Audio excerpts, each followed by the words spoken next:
आदरणीय अध्यक्ष महोदय जी,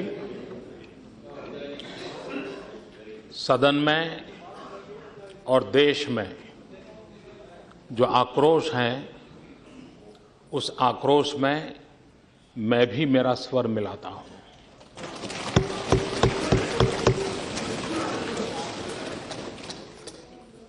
यह देश अलगाववाद के मुद्दे पर, आतंकवाद के मुद्दे पर दलबंदी के आधार पर न पहले भी सोचता था, न आज भी सोचता है, न आगे भी सोचेगा। सदन भी एक स्वर से इस प्रकार की किसी भी हरकत के प्रति अपना आक्रोश भी व्यक्त करें, जो आज किया है। और मैं इस सदन को विश्वास दिलाता हूं, मैं देश को विश्वास दिलाता हूं कि सरकार बनने के बाद जो कुछ भी गतिविधियां हो रही हैं,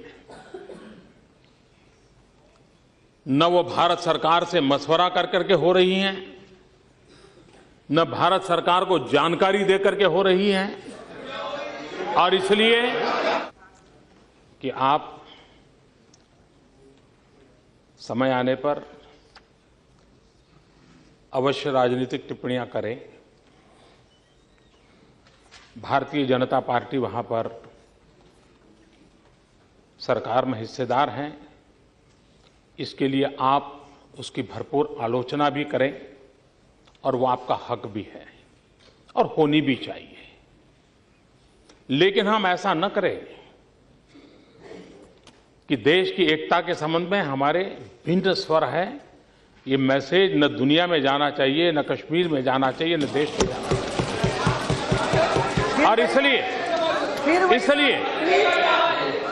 इसलिए मैं इस सदन को और पूरे देश को विश्वास दिलाना चाहता हूं कि सरकार ऐसी किसी भी हरकतों को स्वीकार नहीं करती है। देश की एकता और अखंडता में कोई समझौता हमें मंजूर नहीं है।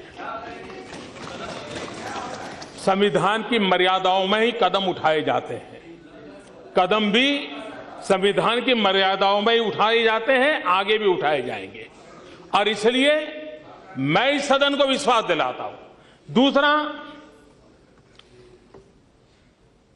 मोदी जी चुप क्यों हैं? मैंने उस सदन में भी इस विषय में विस्तार से अपनी बात कही थी, और इसलिए ऐसा कोई कारण नहीं है कि हमें चुप रहना पड़े। हम इन विषयों में वो लोग हैं जिन्होंने इन्हीं आदर्शों के लिए श्यामा प्रसाद मुखर्जी को बलि दिया है। और इसलिए कृपा करके हमें देशभक्ति मत सिखाएं, कृपा करके हमें देशभक्ति मत सिखाएं। और वो लोग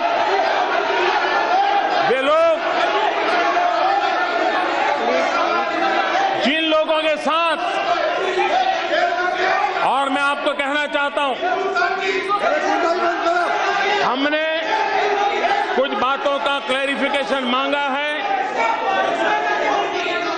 और जैसे माननीय गृह मंत्री जी ने कहा, वो क्लैरिफिकेशन आने के बाद,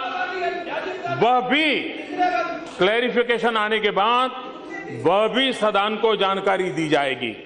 और इसलिए मैं फिर एक बार कहता हूं, यह आक्रोश किसी दल का नहीं है, यह आक्रोश देश का है। यह आक्रोश उस बेंच का और इस बेंच का नहीं है, यह आक्रोश पूरे सदन का है। और हम एक स्वर से अलगाववादी ताकतों को, अलगाववाद को समर्थन करने वालों को और कानून का दुरुपयोग करने वालों को हम हमारा आक्रोश अभिव्यक्त करते हैं। और आने वाले दिनों में सदन जो एकता और अखंडता के लिए प्रतिबद्ध है, उसके लिए जो भी आवश्यक कदम उठाने होंगे, ये सरकार उठाएगी।